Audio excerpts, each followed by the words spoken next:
morning. Here we go. Windshield Wisdom starts right now. I'm PJ Dunn, professional development coach and also professional speaker and lifelong student of behavioral science. So, this week, or today's topic, the bootstrap theory. Yeah, so I gotta tell you up front, I am not a big fan of the bootstrap theory. Mainly because I believe that it's pretty false in the sense that the idea that you can pull yourself up by your bootstraps, that's not real. Nobody just pulls themselves up just by the bootstraps. People always work well within the community. Did Luke Skywalker pull himself up by his bootstraps? Or did he have somebody like Ben Kenobi around that could help him? Or perhaps maybe Yoda? Or maybe perhaps there was a Han Solo character who kind of steps in and helps him, like take on the big task. So no, I really don't like the idea of the bootstrap theory, which is that you pull yourself up by your own bootstraps. Well, first of all, who made the boots? You probably didn't. So to even pull up the bootstraps, you need a boot maker. So this idea that you just don't need people, you can do all this stuff on your own, I just don't buy that. I don't really like the idea at all. I get what they're trying to say though, and I get what they're trying to do. And what they're trying to do, what they're trying to say is that, you've got to find this inner fire, passion to push yourself through when things get tough, and I get that. That makes sense to some degree. But again, if you follow the bootstrap theory to its fullest extent, what it pretty much means is you're just this rugged individual and you can do it all by yourself. You can't do it all by yourself. Ask your mom how much of a bootstrap theory person you were when you were first born. You couldn't do anything without your mom, without being dependent upon your mom and your family. Getting your first job, you don't just get your first job. Somebody has to trust in you and believe in you to allow you to get that job, right? So once you get the job, sure, that's on you to perform and be great and do all the good things that you can do. But hold on now. Let's don't act like all of a sudden we don't need no help from nobody. We just bootstrap it, bro. Yeah, no.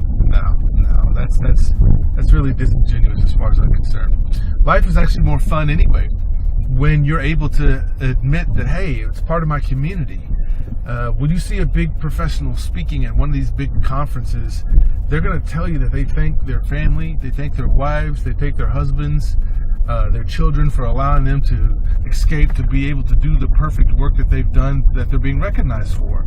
And then if it's a big CEO of a company, he's always thanking his team, saying that, yeah, I have a great team involved that helped us pull this project together and get it going.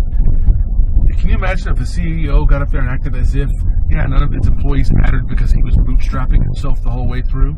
No. You're always going to need people, and people always are going to exist in some sort of a community. Communities are formed around all kinds of things. You got a community of people who are sports enthusiasts, those who are movie enthusiasts, and on and on and on and on. People are built for community. That's what we're built for. We're not built to be these rugged individuals that just show up on the scene fully competent at everything and kick butt and then do what they need to do and then they're gone. That's Hollywood. Right? That's what that is. And that's fun to go watch movies about people like that, but you kind of know already, that this isn't real. But even in the movies, they show you that the hero, the protagonist, still needs help from people, still needs guidance, still needs a Ben Kenobi character in their life or a Yoda character in their life, right? This is the sort of thing that would tell you that, no, the bootstrap theory sounds pretty good, like, sure, okay, it sounds very confident and commanding and in charge, but the truth of the matter is, nobody does it alone. Nobody, right? And that's okay. It's not a weakness if you can't do something all on your own. In fact, you're better the moment you enlist the help of people, especially if they have different talents than you, right? Because when you have people with different talents and you put them together, what they become as a whole can be pretty incredible. So, yeah, bootstrap theory, not so much. I'm PJ Dunn, certified coach, professional speaker, lifelong student of the behavioral sciences, telling you, always, always, always work from a position of strength or strength. Done is done.